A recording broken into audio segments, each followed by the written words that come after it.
Welcome to the Amnayalife Podcast. Today we will talk about how years of studying English and even passing big tests can still leave you frozen in real-life conversations. I'm your host, Jack Smith, and I'm here with Su Chia Wen, who has an incredible story to share about her English learning journey. Chia Wen, thanks so much for being here today. Thank you for having me, Jack. I'm honored to finally talk openly about this. I used to think I was the only one frozen by fear after all that study. Here's something I see all the time. People spend years in cram schools, ace their English exams, maybe even get into good schools or jobs. But the second they're in a real conversation, their mind goes blank. Why is it that the moment you need to speak, all those years of study suddenly seem to vanish? Honestly, it's heartbreaking.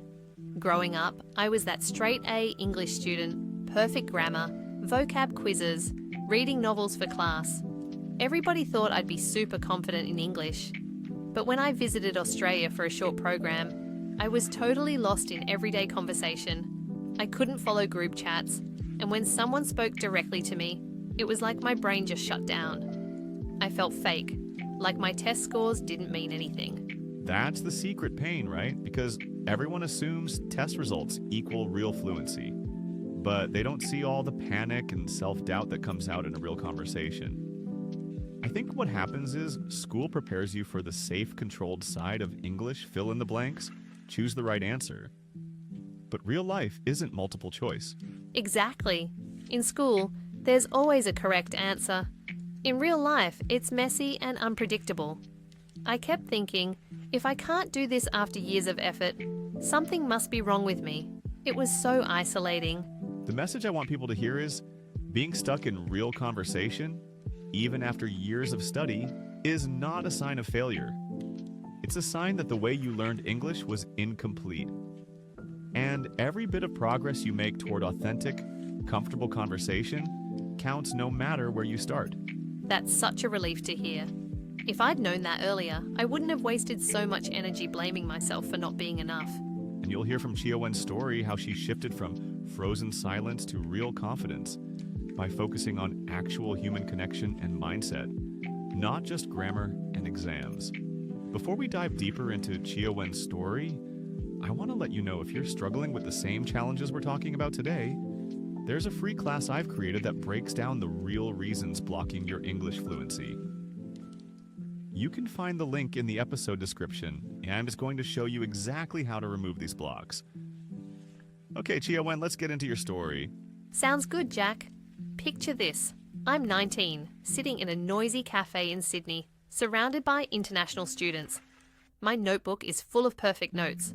But as everyone shares stories and inside jokes, I'm just nodding, too scared to say a word. When someone turns to me and asks, "So Chia Wen, what was your favorite place in Taiwan?" My heart pounds, my face gets hot. I open my mouth and nothing comes out. I end up mumbling, food is good. And they all politely smile and move on. That moment says it all. All the studying in the world can't prepare you for the vulnerability of speaking up, especially when you suddenly feel exposed. The body's response racing heart, blank mind, even sweating is like a silent alarm system triggered by fear, not grammar. Totally. I wanted the floor to open up and just swallow me. Later that day, I went home and scolded myself for being useless, thinking, why did I waste so many years? Why can't I be like the others? What's interesting is in that moment, the real struggle isn't vocabulary. It's the huge mental block years of being evaluated, of having to be correct, build up a kind of perfectionist wall. When you don't know exactly what to say or you're scared of being judged, your brain just shuts off. That's exactly how it felt. I replayed simple conversations in my head over and over. If I made a mistake, I felt ashamed for days. It became easier to just stay quiet and let others do the talking. So often, that's not shyness. It's actually the protection system you built through the years of being graded, judged, corrected, so it feels safer to say nothing than to risk sounding less than perfect. Yes, I wasn't born shy. But afraid of being wrong? Absolutely. My confidence was totally tied to my test results. Without those grades, who was I to speak up? Sometimes our education system teaches us fear without meaning to reinforcing that mistakes are bad. But real conversation is built on trial, error, and human messiness. The worst was hearing, "Your English is so good, why don't you talk more?" I wanted to scream, "Because I'm terrified." But instead, I just laugh and change the subject. Most people never see the silent battle happening inside. The freeze response is so normal and so misunderstood. My breaking point came during a group project when my teammate Priya handed me a script and said, "You take the introduction in English." I practiced like my life depended on it, but at the presentation, I froze when the mic came to me. My mind went blank, my hands shook, and I just stared silently at everyone. That's so raw. In those moments, the fear is not just about the other people, it's the story you tell yourself. Everyone is judging me. I'm a fraud. Totally. Afterward, I ran to the bathroom and cried, telling myself, "You don't belong here. Just keep quiet from now on." That inner critic can be brutal. But what if that wasn't the real voice? What if it's just years of conditioning trying to protect you, but actually holding you back? I started realizing that after talking to Priya, she found me later and said, "You know you don't need to be perfect to belong. We all make mistakes, nobody cares as much as you think." She even shared her embarrassing moments. That's the moment of possibility when someone shows you a crack in the wall you built for yourself. Exactly.